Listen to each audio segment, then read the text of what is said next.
Hey Wire Monkeys, welcome to another episode of Let's Talk Cabling. This time we're talking about Black Friday tool deals and why they don't seem good.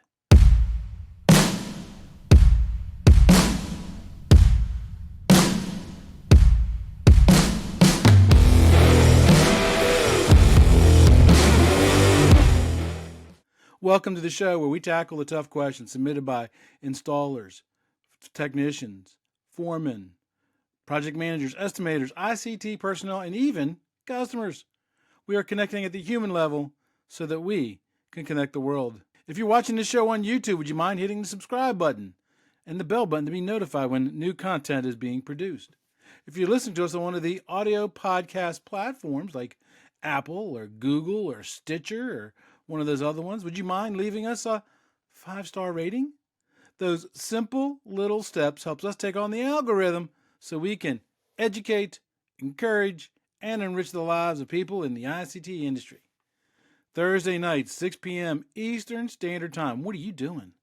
You know I do live streams, right? On YouTube, TikTok, Facebook, LinkedIn, where you get to ask your favorite RCDD, you know who I'm talking about, me, questions on installation, certification, design, and even career path questions. But I can hear you now. But Doug, I'm driving my truck at 6 p.m. on Thursdays. I don't want to crash and get into an accident. I might get fired. That's okay. I record them. And you can access them at letstalkcabling.com.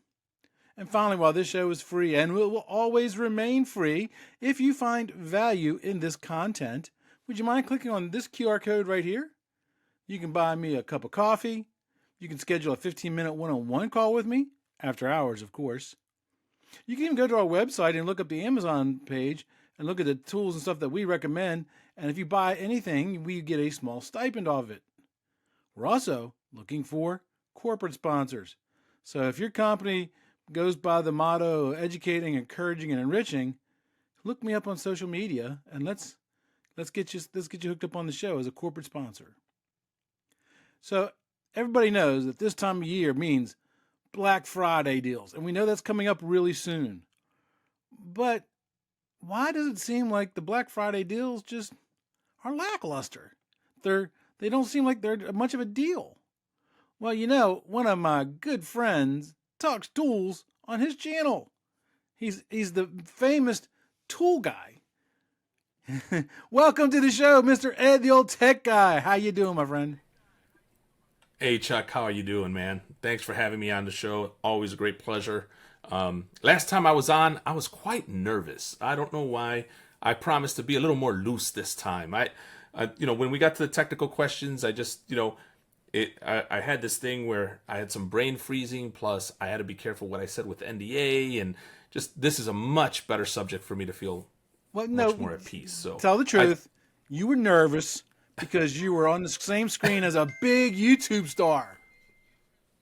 Hey, let me tell you, man, nobody can match your podcast. I'm telling you right now, if you're into technology and you guys want to hear a good podcast on your way to work or on your way home, this is the podcast. Let me go ahead and shut my speaker off on my phone. It keeps dinging.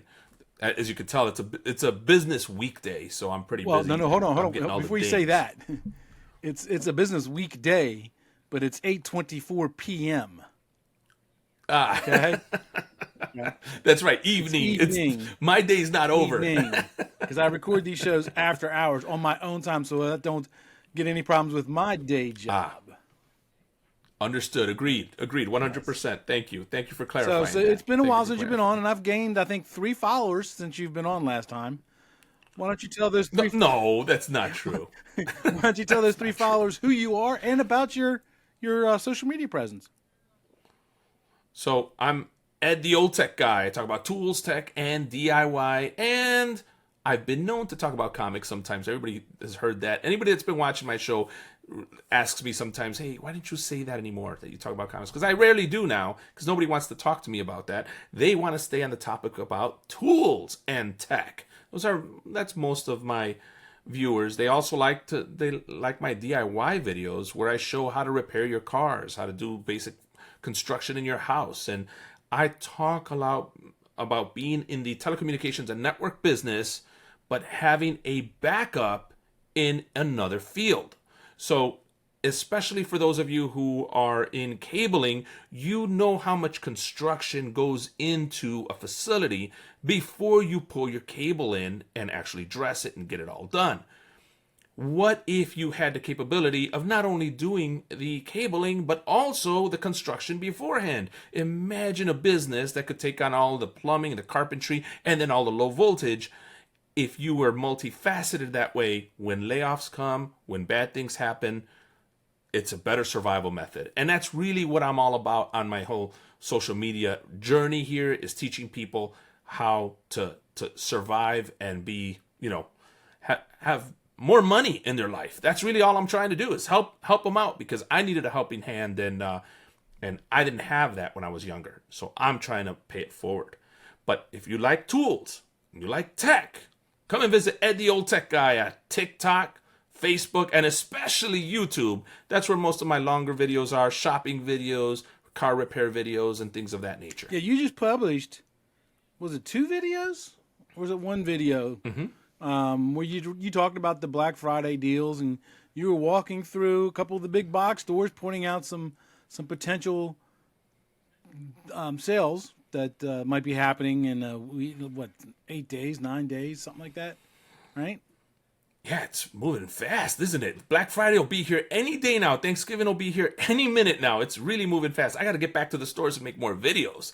But in talking about that, and I know we're going to jump in, and you've got things you want to talk about, but one of the things I want to mention is that a lot of the people getting into the trades, and that means you guys that are pulling cable, you have a deep affinity for those tools that are made in the USA. You love tools made in the USA. And those of us in telecommunications, networking, and cabling business, we're not really getting into Snap-on. We're not getting into Mac and these other high-end tools that mechanics use. So what's our brands of choice? And that's usually Klein or Flux.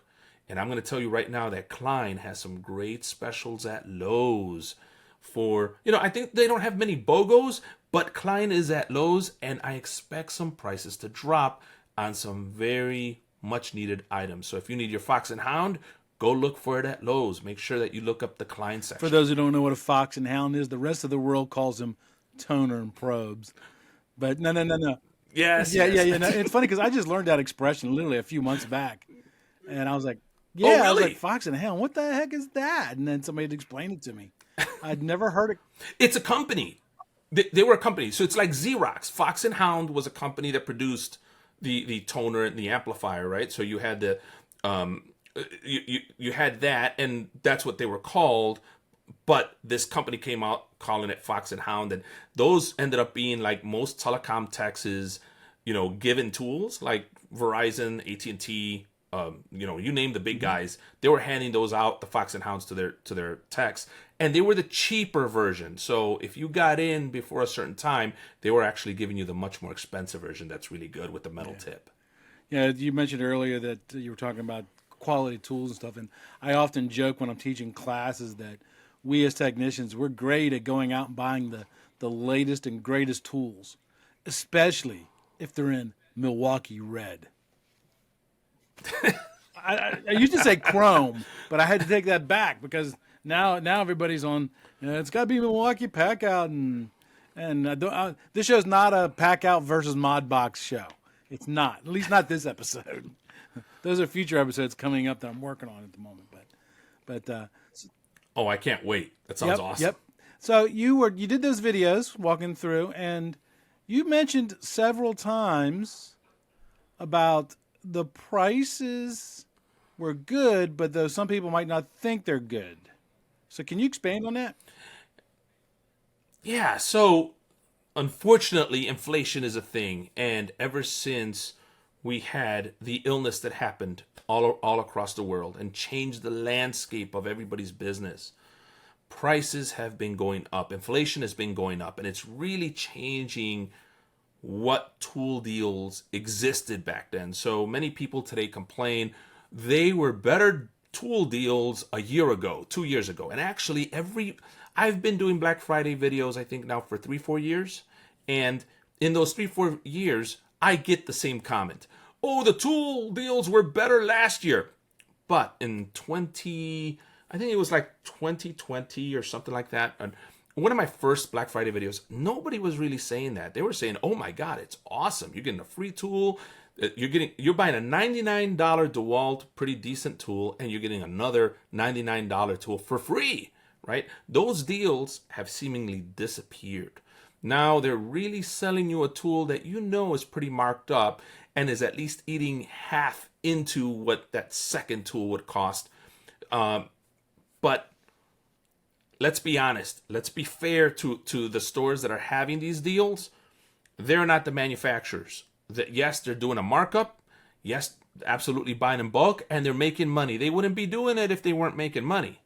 But inflation has cut in deep, and you're not going to get the same deals that you've seen before. But I will say this. The deals this year are a bit of a hop, not a leap, a bit of a hop better than last year. Last year's Black Friday was abysmal. It was abysmal. This year, the $99 mechanics toolboxes are back. A lot of the BOGOs, that means buy one, get one free, are back.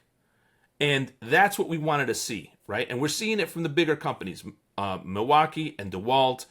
And Makita, didn't do a great show. Their BOGO is kind of weak, but they're trying. They're trying to do that. So I absolutely applaud the companies for coming out and doing their best and moving some prices around, especially DeWalt. I know that's not everybody's favorite, but DeWalt's showing on how many free tools you can get out here on the different deals is awesome. If you buy DeWalt and you're working as a commercial installer, commercial carpenter, you're not going to go wrong. That tool's going to run.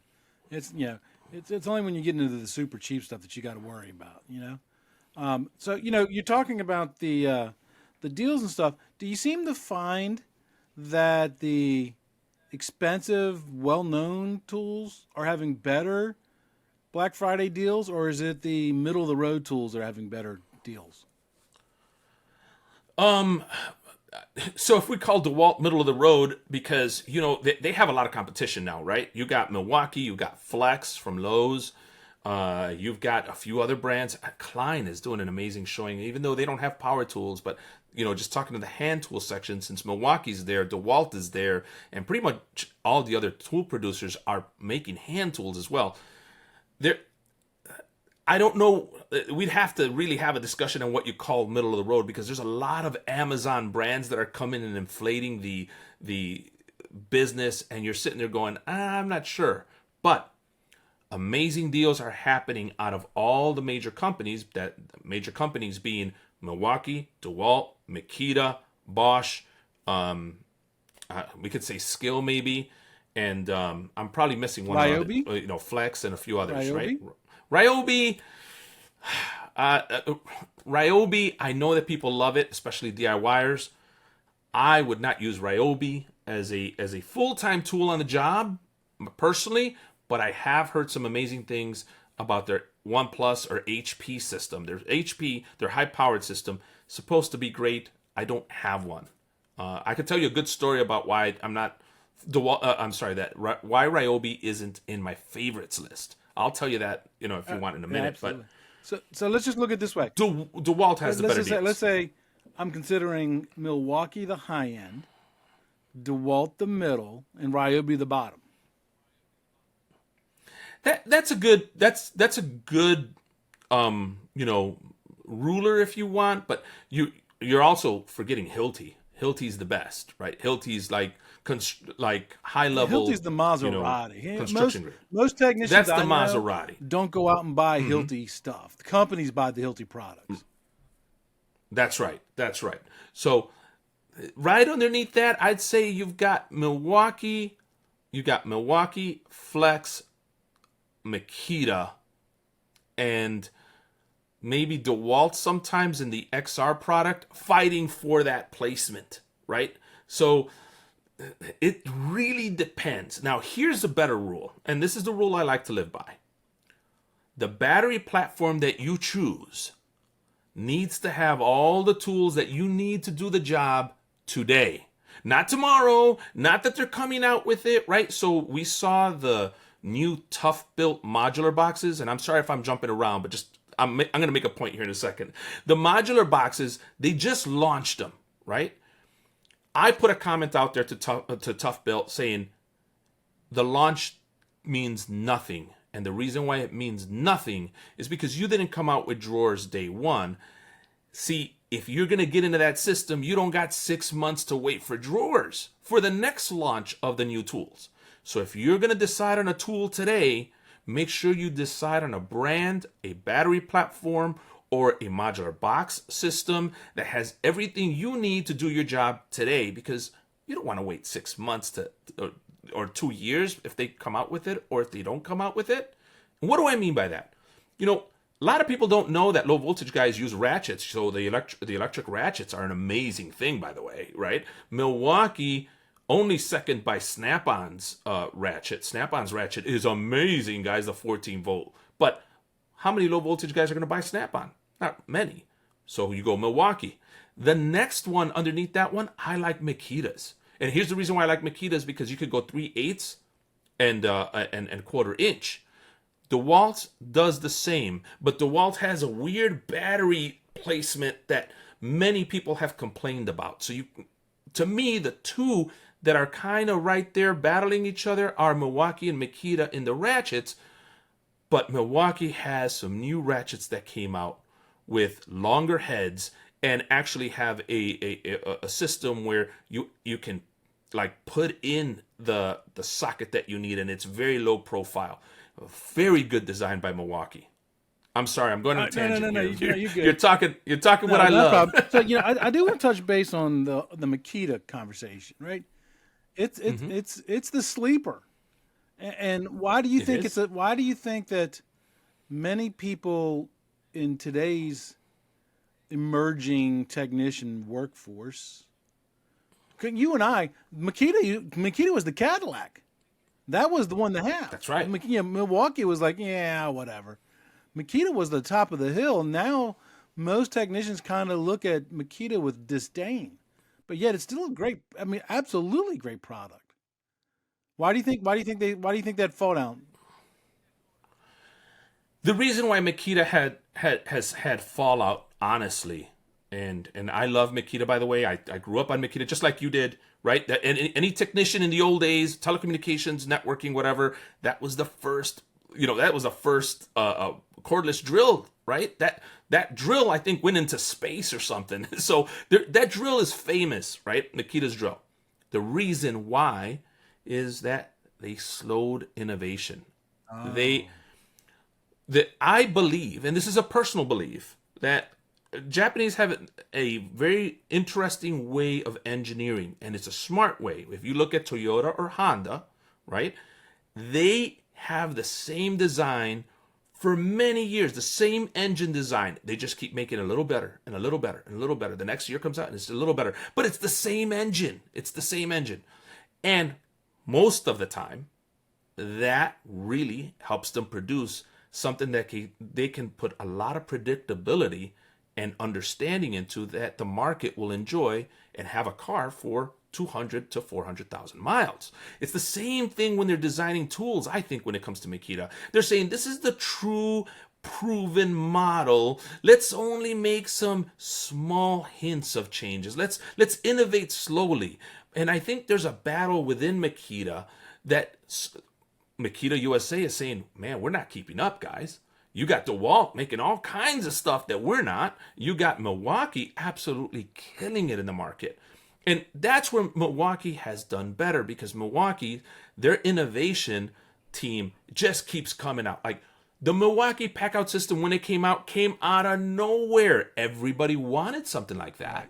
Nobody expected Milwaukee to produce it. And the thing about that is the Milwaukee pack-outs, they have a seemingly endless option list of things. So they've got that ahead of Modbox and the other modular tool systems and stuff. So they're kind of playing catch up. That doesn't mean that the other ones can't catch up with Milwaukee, but Milwaukee's got a pretty good lead that they're gonna have to chew at that to get caught up with them. I would also like to add that the internet has had a lot to do with people's choices.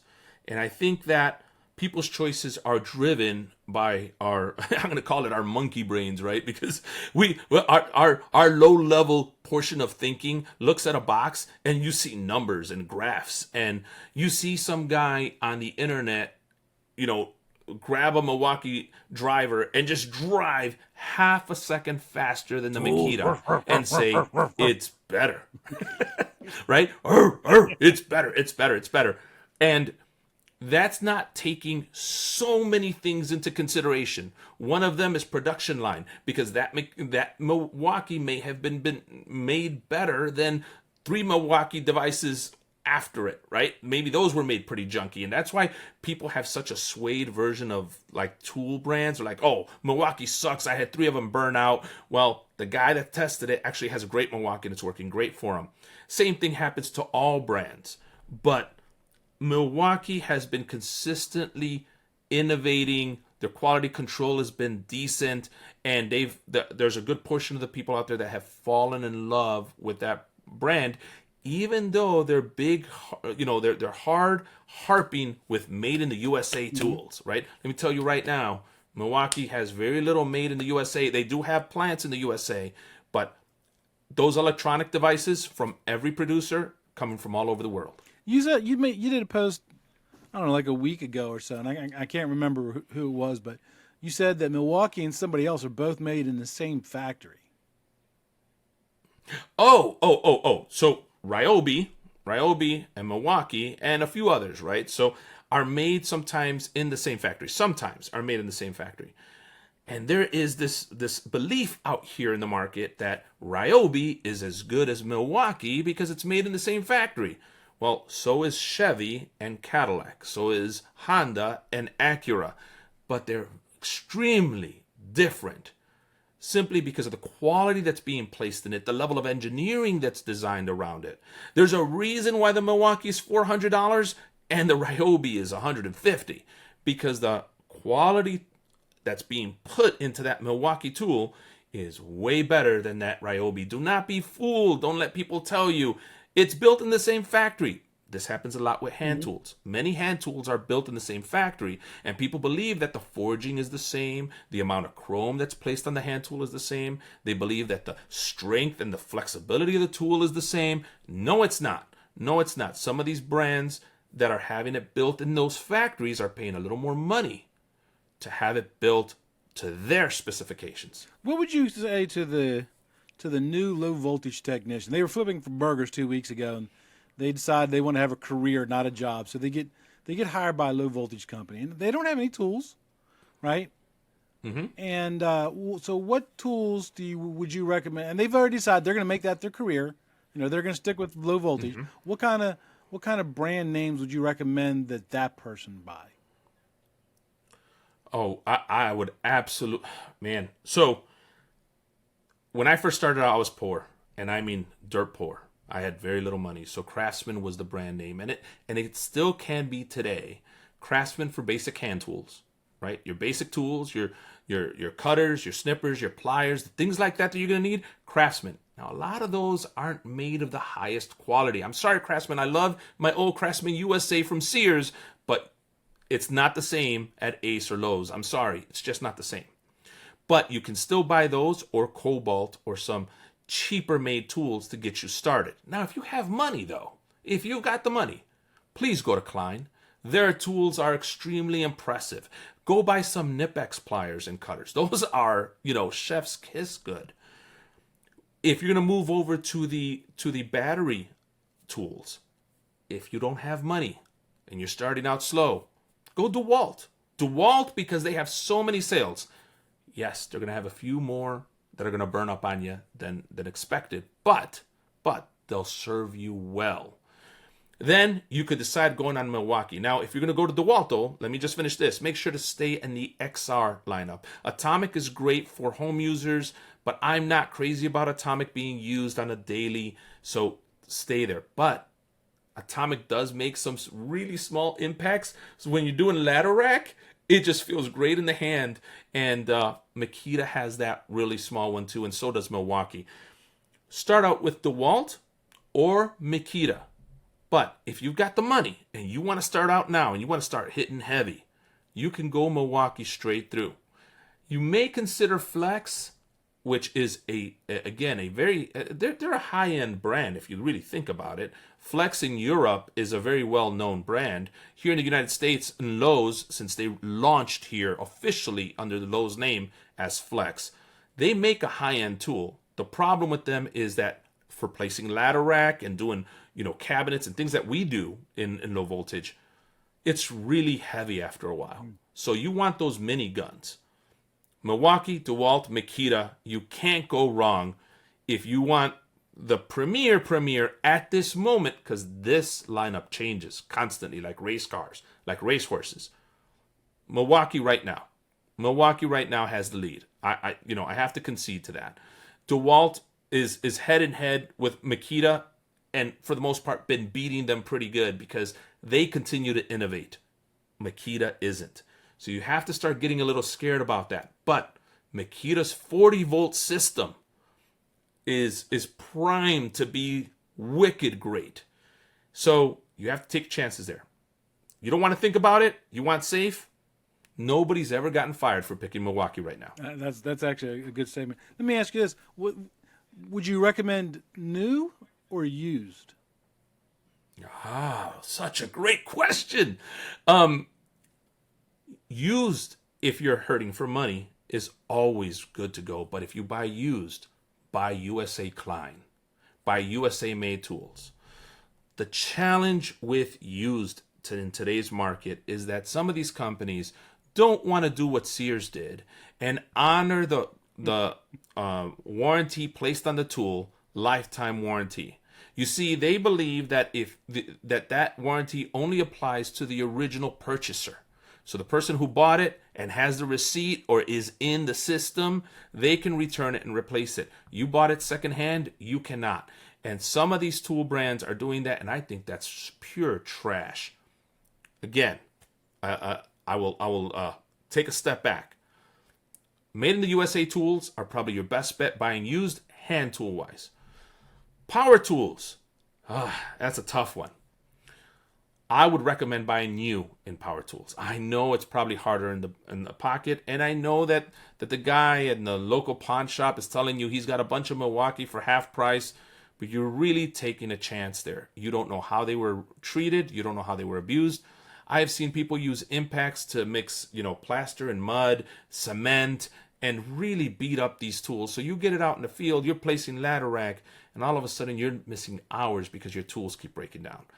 Go new on anything electronic, unless it can be recertified by the manufacturer. So I didn't realize that the tools with the lifetime guarantee were making you show a receipt. I remember as a young guy, first in this industry, I couldn't tell you how many screwdrivers I took back that I used as chisels because it had the Craftsman name on it. And they no questions asked. You just walked in, this broke, okay, and here's another one. So what you're saying is they're requiring receipts or to be in some kind of a system now? In some brands, yes. And that is really what is it is heartbreaking that they're doing that. Lowe's has a no question lifetime warranty on their Cobalt. And so does Harbor Freight. Now, that's a whole other company and topic to talk about, but they are some of the few companies and brands that are still honoring that. Just bring it broken, we'll give you a new one, and we're not talking about it anymore. Harbor Freight, though, has begun to do some kind of strange things, though, with certain tool sets where if it's a set of 3 pliers, you have to bring the 3 pliers back. You can't just bring the broken one. You got to bring the 3 back, even though the tool may be in perfect condition. And then they give you the new pack of 3. Okay? So you have to remember that. But in Cobalt, there's no questions asked. You go there and you get a brand new one back. I think the same may be true for Husky. Again, cheaper tools. But some of these tool brands are absolutely starting to say, you're not the original purchaser. You need to have a receipt. They're trying to hurt the used market. I get that. What are your feelings on using Harbor Freight instead of going to the big box stores? Oh, Harbor Freight. That's absolutely a good discussion. Harbor Freight is it's a good choice. Now here's I'm going to say this carefully. They're not on par with Milwaukee, Makita, DeWalt when it comes to their power tools. I'm going to say that, and I know that they have their two brands, or they have their good, better, best model. Okay, still not on par with Makita, Milwaukee, DeWalt. I'm sorry, but I have had a buddy of mine who owns his own construction business, and I asked him to do a test for me. Now, this was a couple years now. He bought, from the good, better, best model, he bought the good, right in the middle. The name brand is Bauer. He bought that brand, changed all his power tools to Bauer, and he did find some very interesting, finicky things. Like the blade on the saw, when you close it all the way or set it to the end point, it doesn't set to automatic 0. It was at negative numbers. So he actually has to eyeball it to 0 and close it to get a true 0 cut. So that's annoying. But the tool has not failed him. He keeps beating that thing up. He got the 2-year warranty with it. And he got it so cheap. And the battery system is so cheap that when it falls down from ladder rack and smashes into 20 pieces, he picks up the pieces, goes back to Harbor Freight. They give him a new one. He renews the warranty for 2 years and keeps going. He loves this thing, and he's a professional. He has more construction business than any other construction handyman guy that I know. He's got a few guys under him. He does everything from changing a fan all the way to like rebuilding a whole house, right? And the reason why these tools have worked for him is when he does precision, large amount of cuts and things of that nature, he's always lived by this rule. My corded, expensive tools come out. He has Bosch, he's got DeWalt, he's got the very expensive, nice stuff. He says, when I'm doing the easy stuff, changing a fan, changing this, changing that, that's what power tools are for.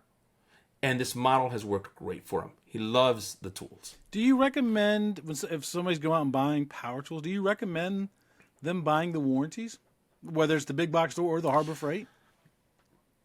Not on Milwaukee, not on like the extended warranty. I don't know if it's offered on Milwaukee, Makita, or DeWalt. I wouldn't on those.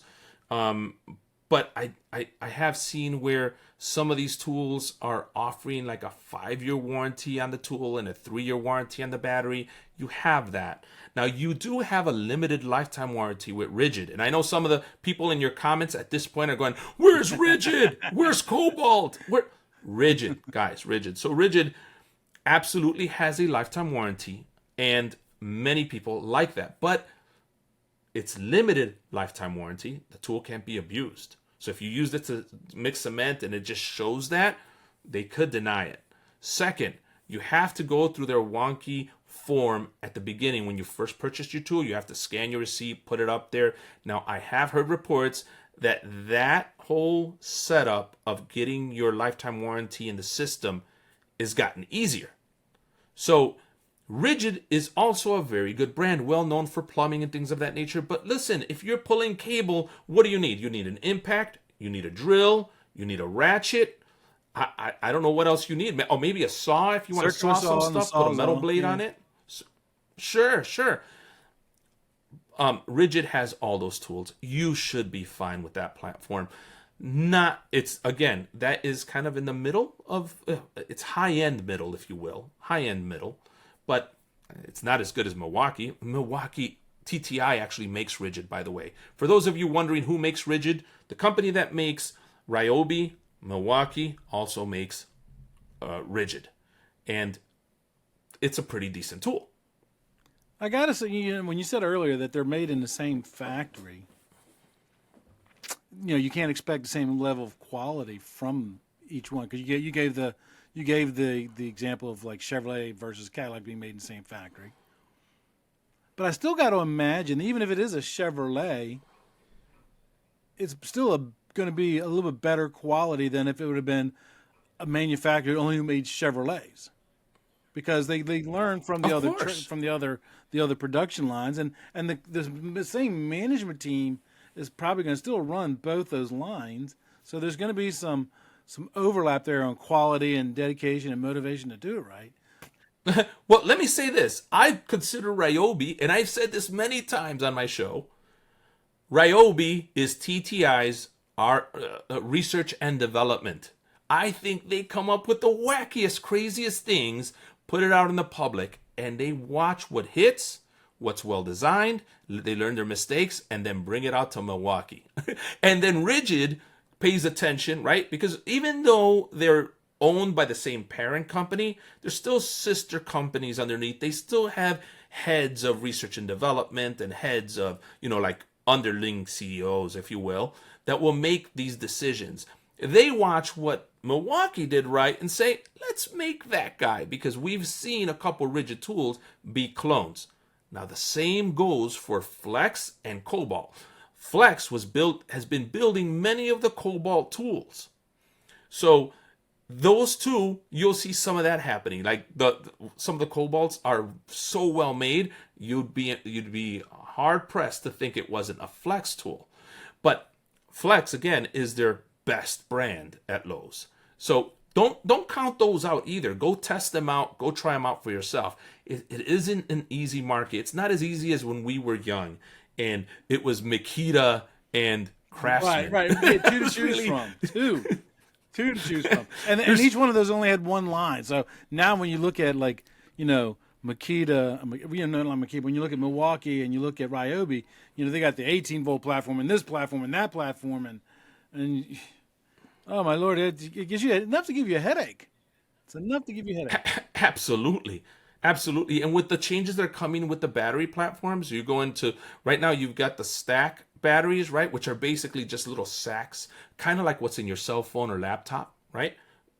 I do talk tech as well. So the same thing, they're just stacking those sacks in there and making these batteries. And even though they don't seem big because they're 1.8 amp hour or 2 amp hour, and you're like, that's not a lot. I want a 6 amp hour. The difference is that those sack batteries have a lot more torque, a lot more juice on the punch, and instead of the cell batteries. So they're more expensive though, and that technology is evolving. And what's even more interesting is that since Toyota has recently made some major innovations in battery technology for EVs, you can expect some of that technology to come to battery platforms. And I really wonder how many of these companies won't make you buy all new tools to fit that battery platform. The only one I can count on that probably wouldn't do that is most likely Makita. They may say, we'll make it in the LXT. We'll just put it all in there so you can keep going on your same tools. Maybe. This is just a guess and prediction. But everybody else would be more than happy making you rebuy everything to get that new power. Ryobi said that they are always going to make their 18-volt platform. They will never phase it out. Well, that's a good point. Thanks for reminding me. You're absolutely right. So if that new technology comes, they'll just adapt the cell, instead of cells, the sacks, or whatever new thing that Toyota's come up with this new battery technology. Let me ask you one final question. So, if you start talking about, cordless drills and stuff, we've all come across that hurdle where the battery just won't charge, right? For whatever reason, right? Mm-hmm. I've got a couple brand new DeWalt, the big ones. I don't know if they're 4 or 6 amp hours. They're the big ones. I bought them from Amazon, a 2-pack. I used each one of those batteries maybe 2 or 3 times, and I can't charge them anymore. They're every time I put them in, the charger just kicks me back in air. What are your thoughts on why does the cordless drills manufacturers do that, and is there a way to reclaim one of those batteries that's not charging anymore? So there are 2 things you need to do. Number 1 is go look at your serial number and your model number and go on the manufacturer's website and see if that battery is still under warranty, because go get a new one if you can. If you can't, go ahead and jump the battery. Go find a battery that's actually working fine, that's still charged fully, and grab yourself a cable and put it on the negative to the negative. And then on the good battery, you're going to put the cable on the positive, and then on the bad battery, you're just going to touch the positive and let go right away. And when you do that, it will give it just enough charge, right? You're going to pull the cables all out, right? to grab this battery and stick it back on the charger, and it will most likely recharge. I've done this to a few Milwaukee batteries, and TTI, out of all the different platforms, seems to be the one really needing a jump sometimes. Most tools have circuitry built in that do not allow the battery to go under flow or under so much loss of energy that it won't recharge. TTI seems to be having that little bit of a problem. I haven't seen that in Makita, and I'm not saying it doesn't happen, guys. I haven't seen it in Makita, and I haven't seen it on a few other brands like DeWalt and others, but I have seen it a lot more on Milwaukee. But it's no big deal. Once you jump the battery, it usually comes right back to life. It charges fully, and you can use it. It's a common thing. I don't know if that answers your question, Chuck, but that's what I've seen. Absolutely answers my question. Ed, you're a wealth of knowledge, man. It's always great having you on the show. Always great having you on the show, my friend. Thank you. And don't sleep on Gear Wrench for hand tools. Great hand tools. Love their tools. Gear Wrench? Who sells Gear Wrench? Gear Wrench. Oh, man. See, go look up Gear Wrench. They're at Home Depot and a few others, and they are one of the tool brands that will demand you have a receipt to return it. So that's the type of brands I'm talking about. But Gear Wrench makes great ratchets, great hand tools. Don't sleep on their hand tools, guys, especially their ratcheting wrenches, right? We work with wrenches a lot when you're building the ladder rack and you're building all the stuff that we got to build, guys. Go ahead and do that. Go ahead and get yourself a ratcheting one. There's nothing like it, man. Nothing like grabbing a 19 mil, just going, bam, instead of putting it in, turn, putting it in, turn. I'm sick of that. But don't sleep on Gear Wrench, guys. It's one of my favorite tool brands right now. Ed, thanks for coming on today, my friend. Thank you, sir. I appreciate you. That's it for this episode of today's podcast. We hope you were able to learn something. Make sure to subscribe so you don't miss out on future content. Also, leave a rating so we can help even more people learn about telecommunications. Until next time, be safe.